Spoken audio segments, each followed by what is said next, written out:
great ideas come over drinks. Our next speaker is the long-awaited Dr. Vasil Denchev. Hello everyone, my name is Vasil Denchev. I'm a member of the Quantum Artificial Intelligence Lab at Google. So let me start with a little bit of a personal background. In 2004, I was a sophomore in college, and I happened to read this book just for fun, and this ended up kind of changing the course of my life because of this quote here that was really fascinating to me. So this started my journey on the path to building quantum computers, and today I'm part of this team at Google. Team of scientists trying to do exactly that, to build a quantum computer, and to also find out, once we build the quantum computer, what would we be able to use it for in order to do amazing things with it. So what we do in the Quantum AI Lab at Google is mainly to study how quantum computers can surpass classical computers, as I said in the previous slide. And this is in addition to actually trying to build one. So we do this with keeping our attention on applications to artificial intelligence, optimization, quantum chemistry, material science, and there are probably others, but these are the ones that right now it looks like we benefit the most from a working quantum computer. We also have a number of theoretical physicists on our team who do modeling of what we're trying to build by using various numerical methods. We also use numerical studies to do benchmarking against classical algorithms. So in order for us to claim that a quantum computer can be useful in practice, we first need to show that the existing classical solutions are not working well enough for these purposes. So that's why we do these numerical simulations and numerical studies to show that.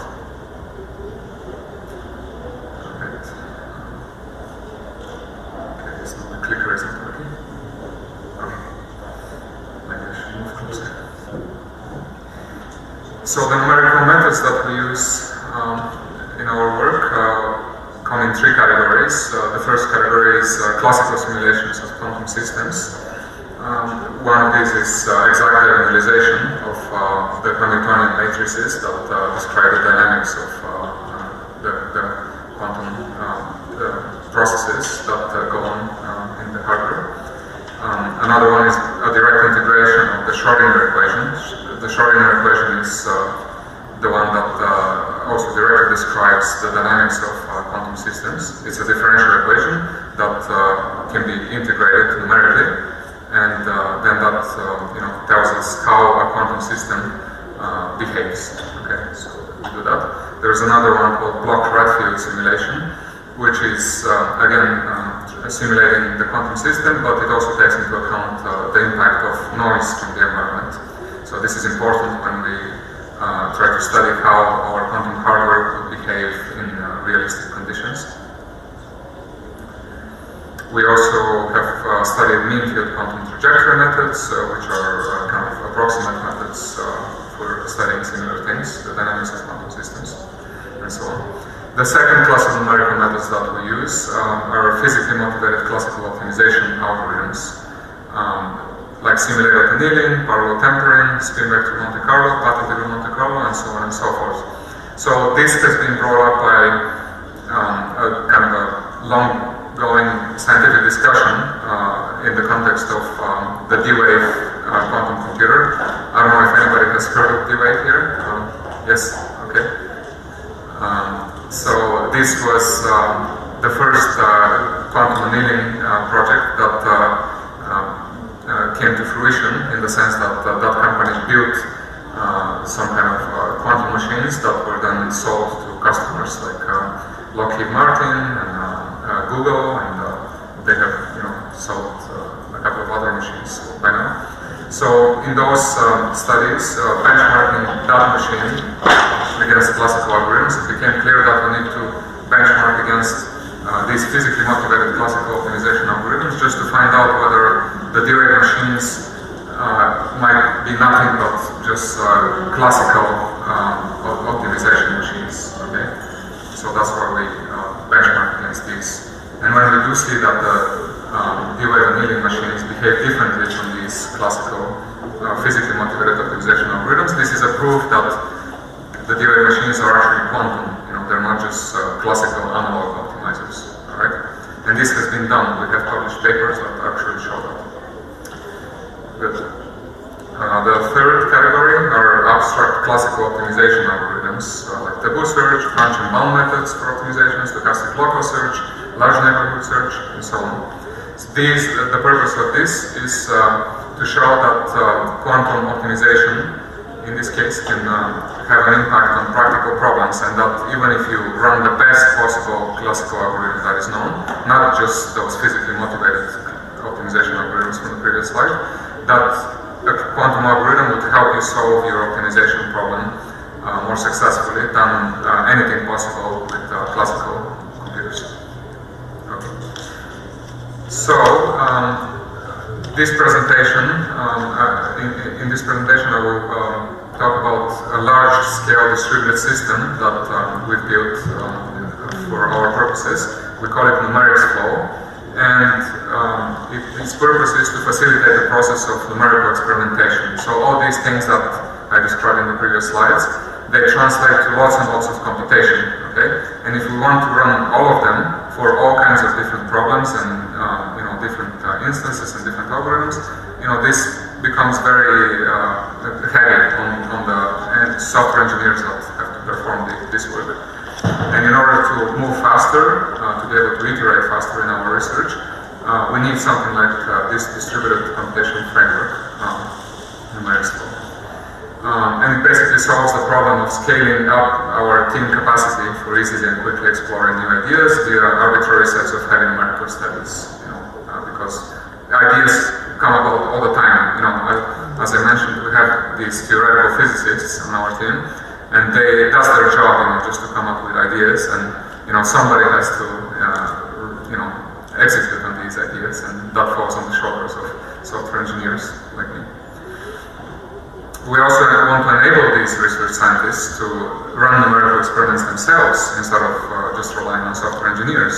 And this is one of the purposes of NumericsFlow, to make it easy enough for a physicist, for a theoretical physicist who can barely even write a simple MATLAB program, to actually launch a large numerical study that uses many machines on Google data centers, and generally organize a large computation that performs a lot of numerics for them. So the idea is for the user of this system to provide only a high-level job configuration. Just say, I want to test out this kind of idea on this set of algorithms, on these problems, on these instances. Okay, and then just all this stuff gets calculated behind the scenes, as I said, on many machines on Google data centers, and then at the end we want to receive a final high-level report of the numerical conclusions that result from this.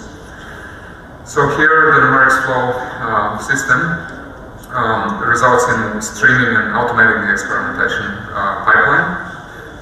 It serves to drastically shorten the total amount of time for completing these numerical experiments. It enables efficient use of large level resources. At Google, we have available a lot of machines under a lot of Google data centers that are located all over the world. And we want to also not just use some of them. Sometimes we want to use data centers from all around the world simultaneously, and we want to do this efficiently without interfering with production level tasks that are actually very important. We also want to be able to dynamically adjust the resources that we deploy on these data centers according to the time constraints that the user has, and how much progress has been achieved towards the completion of the task.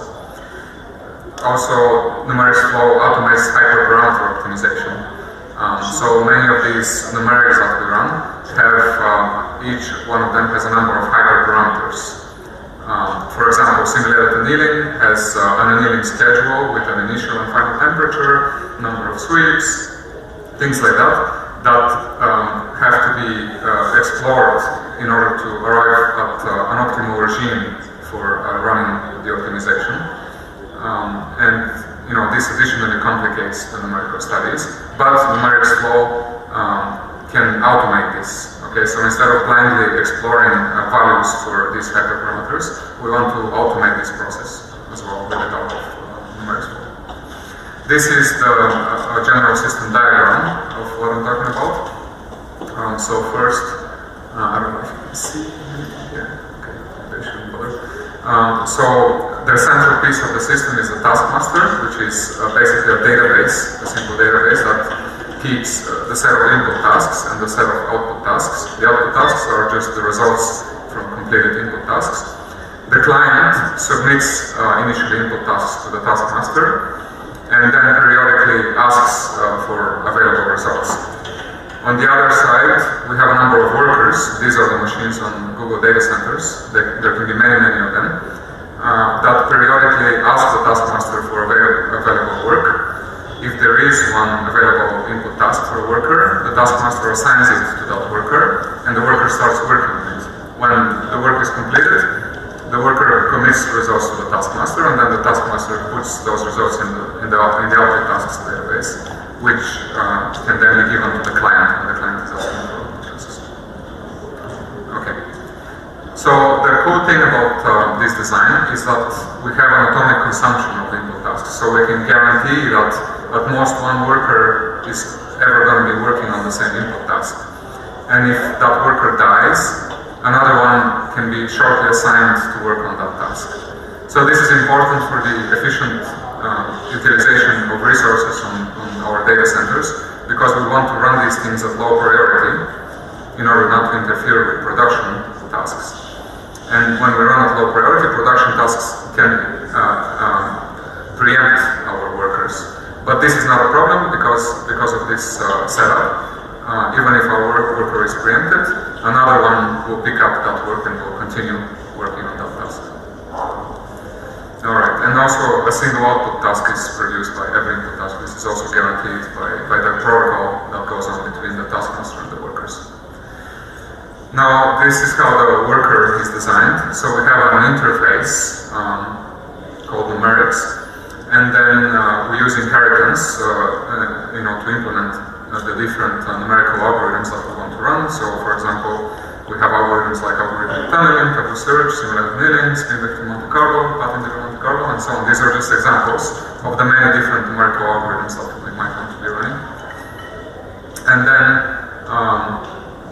the numerics implementation through composition keeps a state manager that basically keeps information about how to calculate the quantity of interest that we're calculating. So that might be an objective function for an optimization algorithm, or some energy function of whatever is being looked at, some physical property and so on. And then the state manager also through composition keeps the data necessary for calculating this. So this could be a problem instance that we're optimizing, or something else like some parameters of the physical system and so on. Okay. And then the diagram below shows the structure of the numerics data. So this is a polymorphic data structure that can represent many different types of data. So for the first one here shown is the data for, let's say, number partitioning problem, which is one problem that we've studied in our benchmarking efforts. We've studied spin problems, lattice problems, satisfiability problems, and so on and so forth. So this is just a nice polymorphic representation of different data types that we have. Okay, so the numerics workers are also using a caching strategy for their data, which also addresses the issue of them being periodically preempted and the possibility that that worker might die in the middle of a computation.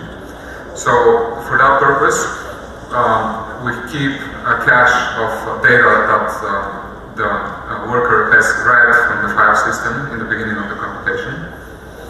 And if that worker doesn't die and gets to execute on another input task in the future, and that input task requires the same data that worker already worked with in the past, then they can just pick it up from the cache. They don't have to read it again from the file system. And this is important because many of our numerical tasks, they are actually very small and very quick to execute. So a single worker would get to execute many of them throughout its lifetime. And instead of reading the data from the file system over and over again, then they can just keep it in memory and pick it up again after it's needed. Okay. So this is the caching. Okay. So this was a quick overview of the design of the system, and what happens after we have this is that we get our NumericsFlow worker to be linked against the numerics library that packages all of the numerical algorithms that are implemented. So that allows us to have just a configuration string as part of the input task that tells the worker which algorithm needs to be executed. So based on that, the worker just uses, I think this is via the factory design pattern. So the worker constructs an object of the proper type for the proper optimization algorithm just from configuration string and starts executing it. All right. So this gives us our universal numerics worker, which packages these many different numerical algorithms in the same binary that the workers execute. And as I said, the worker selects the algorithm that's needed purely based on configuration found in the input task. That's all. So this gives us a very good efficiency of computation and ease of use for the overall experimentation pipeline. We've considered alternatives to this design. So one is to maybe have separate binaries for each numerical algorithm, but then we would have to have each worker shut down and swap binaries whenever a different algorithm is needed. This is just very inefficient, and it just degenerates into unsatisfactory performance that we've observed from other approaches that we were using before we built this system. Okay, so I'm going to talk about now some additional elements of the NumericsFlow system that we've built in order to further automate the experimentation pipeline.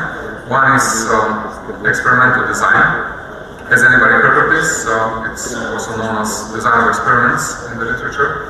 So this is when you have to explore values of hyperparameters, but it's very expensive to explore them. So each set of hyperparameters that you want to evaluate is expensive to evaluate. And this could be relevant, I don't know, in the airline design industry, aircraft design industry, where you have to figure out what's the proper width of the wing, right, of your airplane. So you can put it through a wind tunnel and measure some physical properties of that thing, but each measurement is very expensive, right? So then you need to come up with a way of cleverly choosing the values that you are going to try, because each choice is expensive, right? And you want to achieve your final result of optimal hyperparameters without going in too many iterations of this. So this is the idea of experimental design, and we're facing this problem too in our numerical studies, because I mentioned that we do have hyperparameters for each of our algorithms. One possible way of doing experimental design is random search, just pick values randomly and try them, but this is wasteful. Another one is grid search, so we have no idea where the optimal hyperparameters are, so we're just gonna try some equally spaced values in a range that we think is appropriate. Another one is more appropriate here. It's based on Bayesian optimization. Gaussian processes methods can give us optimal hyperparameter values with very few iterations of this. And we want to integrate something like this into NumericsFlow so that the user doesn't need to worry about manually exploring hyperparameters. They can just run an experimental design algorithm and do this automatically. Right? So we include an experimental design logical layer in the universal numerics worker binary, and then we have a special input task that requests refining of the hyperparameter model if it's not fully refined yet. Alright. And then that logical layer generates new input tasks to satisfy that request, to basically explore new values of the hyperparameters as needed. Okay. The second piece of additional automation that we have in here is to dynamically adjust the deployed resources. So the human scientist can do it manually during the execution, but again, the purpose here is to not have to put that burden on them, because maybe they don't know how to do this very well. So we want to do it automatically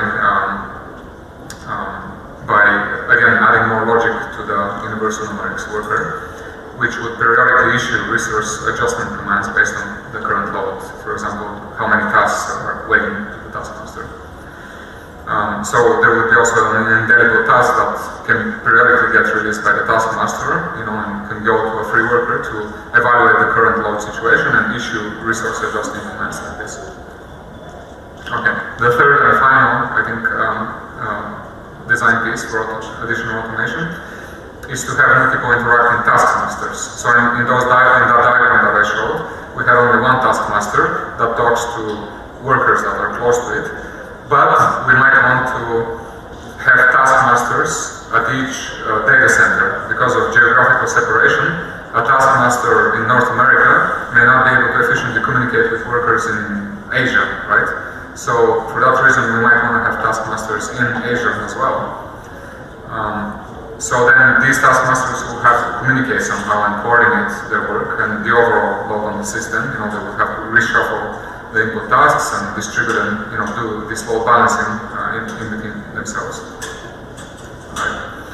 So, and we actually encountered a situation like this last year when we worked on this research paper, which demanded a huge amount of computation, so we had to do this there. And this really helped us complete our work. Okay, the last piece here is to also support multiple concurrent users. So far this system has been used by 1 or 2 people at a time, but as we hire more research scientists, we expect that more people will have to use it. So we'll have priorities assigned to individual tasks, and then they will be selected by the taskmaster for execution according to that. And we have also a live dashboard that lists the current jobs and users. And we also can calculate approximate ETAs of each job based on how long it has taken so far to deliver results and the number of input tasks that are outstanding. Also, we can alert an administrator like me, if some user sets job priorities too high and starves other users.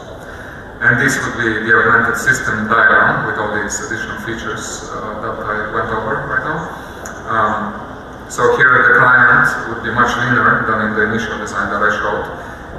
Here it would be just a high-level description of what needs to be done that gets submitted to the taskmaster, and then the taskmaster takes care of everything else, tuning the hyperparameters, doing resource control, mission control, analyzing results, and so on.